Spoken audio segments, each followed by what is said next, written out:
أهلا بكم في قناتكم قناة الأحداث الرياضية، واليوم معنا جولة نارية في ملاعب مصر وإسبانيا وإنجلترا.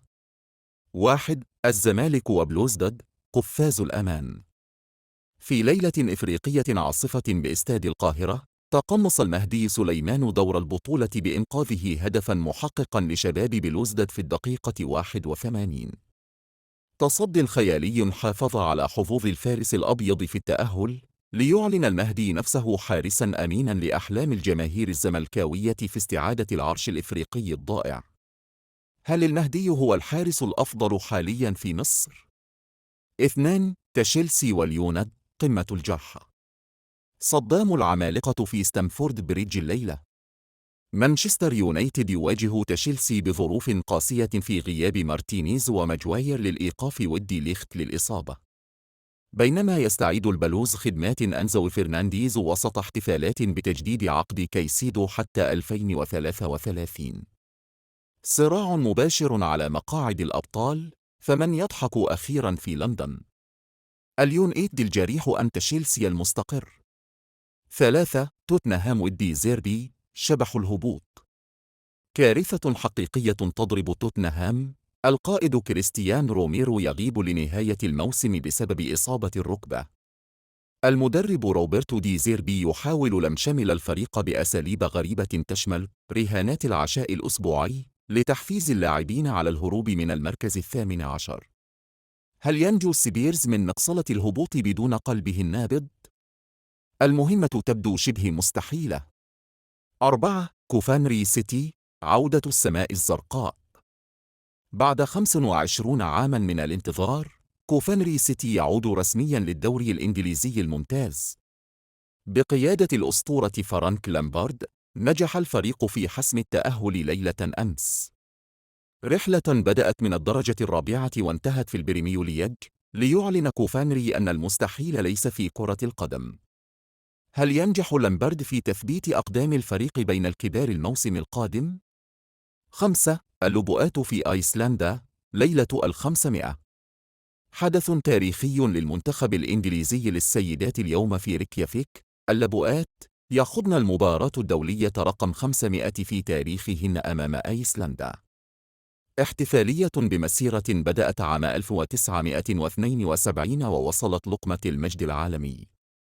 الأنظار تتجه نحو رفاق لورين جيمس لتحقيق فوز يعزز صدارتهن لتصفيات كأس العالم في هذه الليلة الاستثنائية لمنتخب السيدات. 6. جوارديولا يحذر، نهاية السيتي.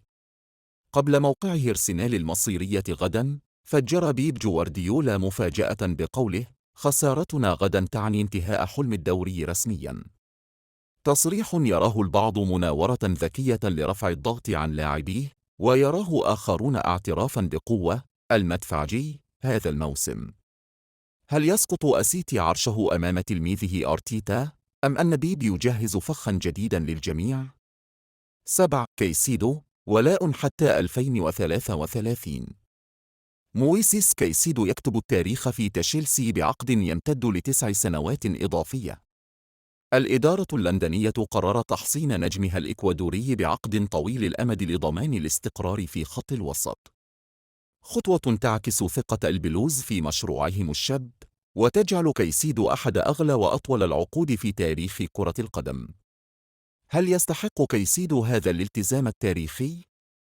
8. الأهلي المصري، البحث عن النجمة. في ميت عقبة القلق، وفي الجزيرة الهدوء، النادي الأهلي يواصل استعداداته لنهائيات إفريقيا بتركيز عال.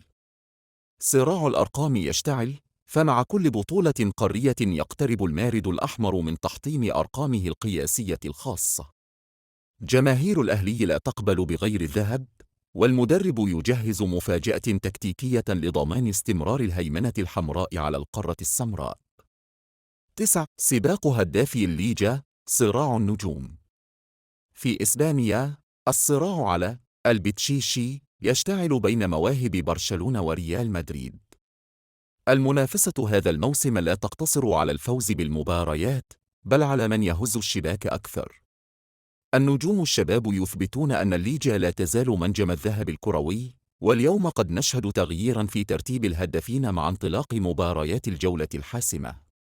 10. قمة الأحد، أرسنال والسيتي. العالم يحبس أنفاسه لقمة غد الأحد بين أرسنال والسيتي. أرسنال يبتعد ب6 نقاط ويريد الحسم، والسيتي يملك مباراة مؤجلة ويبحث عن تقليص الفارق. غيابات الدفاع في السيتي قد تمنح ساكا وأوديجارد مفتاح التتويج التاريخي باللقب الغائب منذ 22 عاماً. من سيهتز أولاً في ملعب الاتحاد؟